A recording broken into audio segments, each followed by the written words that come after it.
Hai semua, balik lagi sama gue, Mira. Kali ini gue pengen ngobrol-ngobrol santai aja, not necessarily about data. Mungkin it's more of a reflection on my side, ya refleksi yang gue lakukan untuk diri gue sendiri mengenai jenis pekerjaan yang gue suka dan gue enjoy berdasarkan pengalaman gue sejauh ini. This is not going to be very long, karena kemarin-kemarin kita udah membahas topik yang lumayan berat ya. Jadi kali ini kita santai-santai aja. Kadang kalau gue lagi iseng ngeliat lowongan pekerjaan di LinkedIn atau dimanapun gitu, kadang gue suka berpikir apa sih hal-hal yang membuat gue bisa stay di suatu tempat, sebuah perusahaan dalam waktu yang cukup lama. Nah, kalau gue betah itu kenapa, kalau gue nggak betah itu kenapa. Nah, dari bertahun-tahun gue kerja, gue sampai pada kesimpulan bahwa gue paling enjoy dan fulfilled ketika gue memiliki cukup otonomi atau kebebasan, ya tentunya dalam level tertentu ya, untuk membangun sesuatu. Dan gue cenderung kurang cocok dengan pekerjaan yang mengharuskan gue untuk mengikuti terlalu banyak aturan tanpa ruang untuk berkreasi dan mengeksplorasi. Just to be clear, gue tidak anti sama yang namanya aturan selama aturannya itu make sense dan reasonable. Gue juga pernah kok bekerja di tempat yang aturannya cukup saklek menurut gue, and I'm doing pretty good with that. Jadi ya itu sebenarnya juga nggak terlalu masalah. Yang jadi masalah adalah ketika sudah terlalu over sampai tidak punya ruang lagi untuk melakukan sesuatu yang baru. Nah itu biasanya gue akan mulai merasa tidak senang. Nah, selanjutnya, gue juga senang dengan pekerjaan yang berhubungan dengan mencari solusi dan mengimplementasikan rencana atau desain yang udah gue buat. Rasanya tuh kayak ada kepuasan tersendiri ketika kita berhasil melihat proyek yang sudah susah payah dilakukan, akhirnya berhasil berjalan dan bermanfaat. Di sini impact adalah sebuah hal yang rewarding ketika gue bekerja. Semakin besar impact yang terasa, semakin gue merasa fulfilled dan bersemangat untuk go extra miles gitu.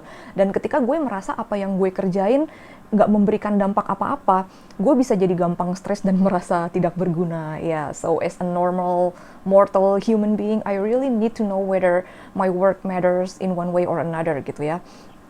Kind of, dan betapapun kerennya titel sebuah pekerjaan, ketika gue tidak merasakan hal itu, ya udah gue bisa kehilangan excitement gue.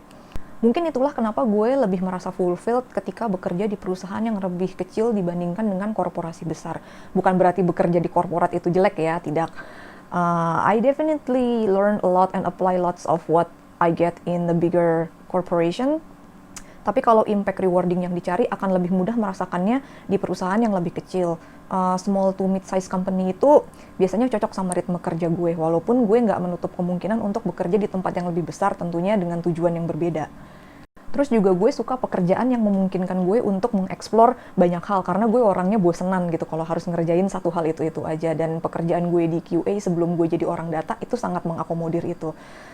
Testing itu salah satu cara yang oke menurut gue untuk lo bisa memahami keseluruhan sistem apapun itu yang lagi dikerjain. Dan gue juga lumayan enjoy di QA, apalagi kalau misalnya udah berhubungan dengan test automation gitu. Itu adalah salah satu skill yang gue pelajarin waktu gue jadi test engineer, dan ternyata bisa berguna juga untuk bidang pekerjaan lainnya. Waktu itu gue menggunakan Python, dan ternyata Python juga bisa berguna ketika bekerja di bidang data gitu. And I'm not a fan of managerial roles, to be honest, karena mengatur manusia itu sulit menurut gue. Tapi kadang-kadang ya apa boleh buat, karena ada banyak hal juga di pekerjaan gue saat ini yang mengharuskan gue berinteraksi dengan orang lain. Yang memang nggak bisa dihindari lah ya, itu adalah sebuah keniscayaan. Sampai sekarang gue masih harus banyak belajar menghadapi berbagai banyak orang gitu. Ya cuman semoga aja sih gue udah lebih baik daripada gue tahun-tahun sebelumnya gitu. Semoga, ya namanya pekerjaan kan nggak semuanya enak ya, kadang terima aja lah ya, selama yang menyenangkan dan tidak menyenangkan itu imbang, balance, ya all is well lah. Hai diriku bertahun-tahun yang lalu, there you go, nggak bisa kabur loh. Salary is also quite a factor, of course. I do not work for free and expect to be paid fairly, but all things considered, salary is not the only factor and is always negotiable. Akhir kata, semua pekerjaan dimanapun pasti ada enak dan tidak enaknya. Nggak ada tempat kerja yang sempurna, nggak ada kerjaan yang isinya cuman enak-enak doang gitu. Pasti ada susahnya, tinggal kesulitan yang mana yang rela lo hadapi, begitu. Ya udah, begitu aja. Gue bikin video ini karena gue lagi nggak punya banyak waktu di minggu ini untuk bikin video yang susah-susah.